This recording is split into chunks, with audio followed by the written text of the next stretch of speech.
अस्सलाम वालेकुम फ्रेंड्स आप मेरे चैनल पर पहली बार आए हैं तो मेरे चैनल को ज्यादा से ज्यादा सब्सक्राइब करें, लाइक शेयर और कमेंट करें। ये कहानी सन 1576 की है, जब हिंदुस्तान की सरजमीं पर मुगलिया सल्तनत का परचम लहरा रहा था और अरब दुनिया पर ओटोमन साम्राज्य का राज था। हिंदुस्तान में अकबर शहंशाह थे तो ओटोमन साम्राज्य का ताज सुल्तान मुराद अली के सिर पर था। इसी दौर में मुगलिया सल्तनत की एक राजकुमारी ने मक्का मदीना की अभूतपूर्व यात्रा की। मुगल कालीन भारत में यह पहला मौका था जब कोई महिला पवित्र हज यात्रा पर गई। हज को इस्लाम के 5 आधार स्तंभों में से एक माना जाता है। यह मुगल साम्राज्य के संस्थापक बाबर की बेटी गुलबदन बेगम की कहानी है, जिन्होंने 53 साल की उम्र में फतेहपुर सीकरी की आरामदायक दुनिया छोड़कर एक ऐसी यात्रा पर जाने का फैसला किया जो अगले 6 सालों तक जारी रही। गुलबदन बेगम इस यात्रा पर अकेले ही नहीं गई, बल्कि उन्होंने अपने साथ जाने वाली शाही महिलाओं के एक छोटे से समूह का नेतृत्व भी किया। लेकिन अपने आप में शानदार रही इस यात्रा से जुड़े ब्यूरो रिकॉर्ड में उपलब्ध नहीं है।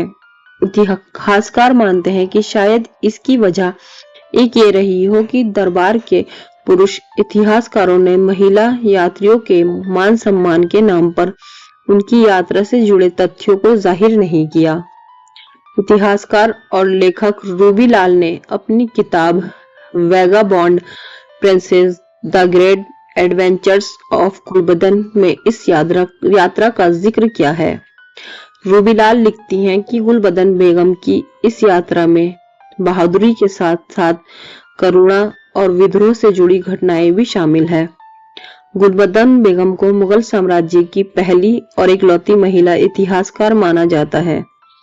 उन्होंने अपने जीवन के अनुभवों को अपनी किताब हुमायूंनामा में संकलित किया है, लेकिन उनकी ये किताब भी अधूरी है। इस किताब के कई पन्ने आज तक गायब है। रूबीलाल ने इस किताब को लिखने के लिए शोध करते हुए ओटोमन साम्राज्य के इतिहास से लेकर फारसी और मुगल पांडुलिपियों समेत तमाम दूसरे दस्तावेजों को खंगाला है।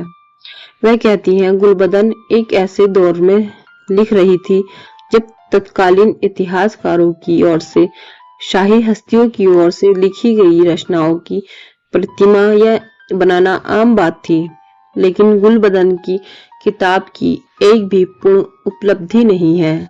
इतनी ताकतवर महिला की अपनी तरह की इकलौती सी यात्रा पर चुप्पी बहुत कुछ कहती है। सन 1523 में जन्म लेने वाली गुलबदन की मां दिलदार बेगम थी। वह बाबर की तीसरी पत्नी थी। गुलबदन के जन्म के वक्त बाबर घर से दूर रहते हुए हिंदुस्तान पर चढ़ाई करने के मंसूबे बना रहे थे।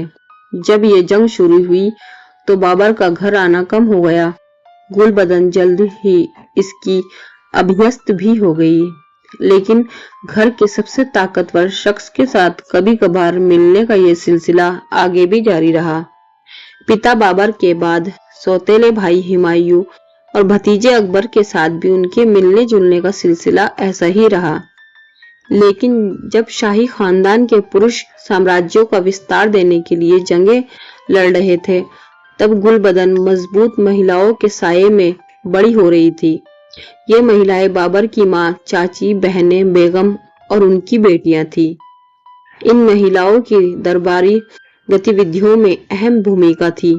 वे राजाओं और राजकुमारों के विश्वास पात्रों और सलाहकारों की भूमिका निभाती थी। गुलबदन के बचपन में भी यात्राओं की एक खास जगह थी।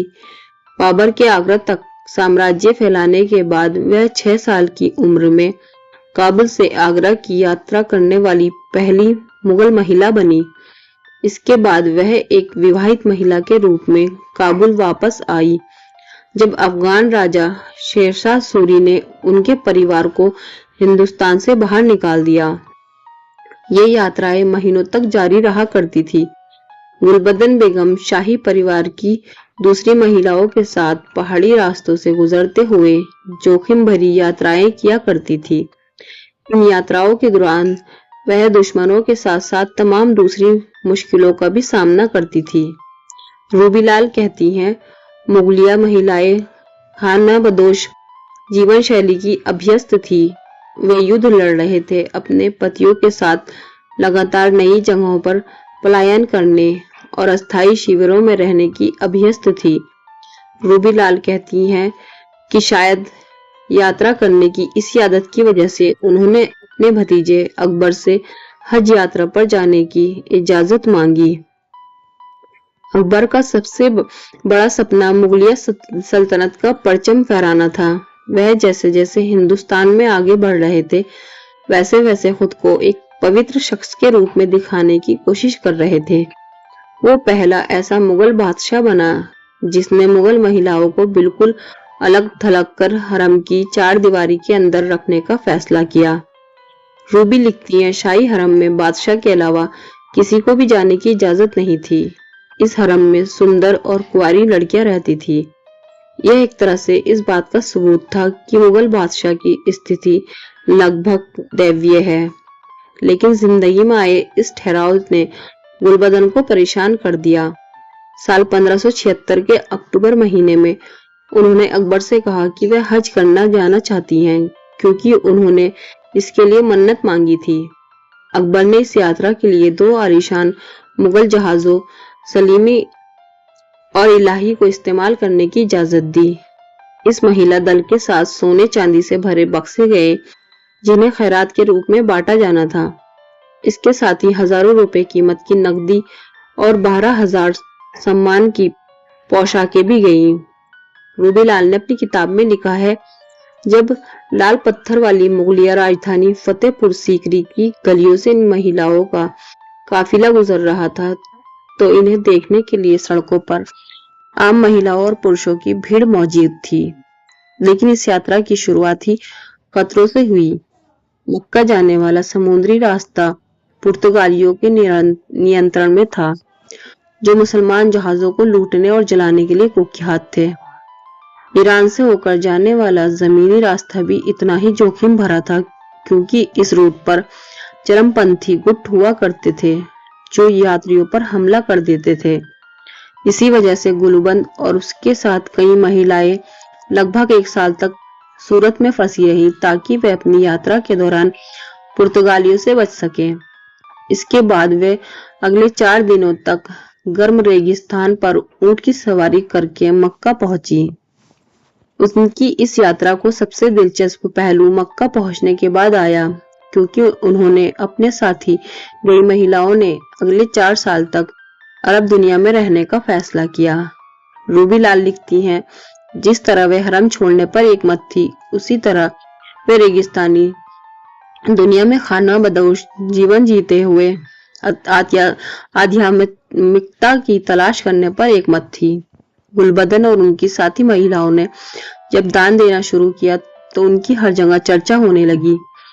मुगलिया सल्तनत की राजकुमारी गुलबदन बेगम की ओर से किए जा रहे दयालुता से भरे इन कार्यों ने ऑटोमन सुल्तान मुराद को नाराज कर दिया, क्योंकि उसने इसे अकबर की बढ़ती राजनीतिक शक्ति के रूप में देखा। ऐसे में सुल्तान ने अपने लोगों को 4 शाही फरमान भेजकर गुलबदन और उनके साथ गई मुगलिया महिलाओं को अरब दुनिया से बदलने का बेदखल करने को कहा, लेकिन गुलबदन ने हर बार ये फरमान मानने से इनकार कर दिया।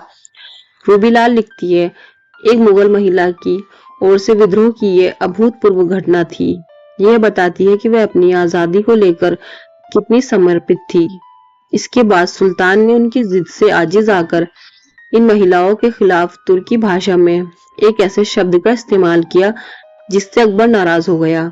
इस 5वें फरमान के बाद 1580 में गुलबदन और उनकी साथी महिलाएं अरब से निकलकर 2 साल लंबी यात्रा के बाद 1582 में फतेहपुर सीकरी पहुंची।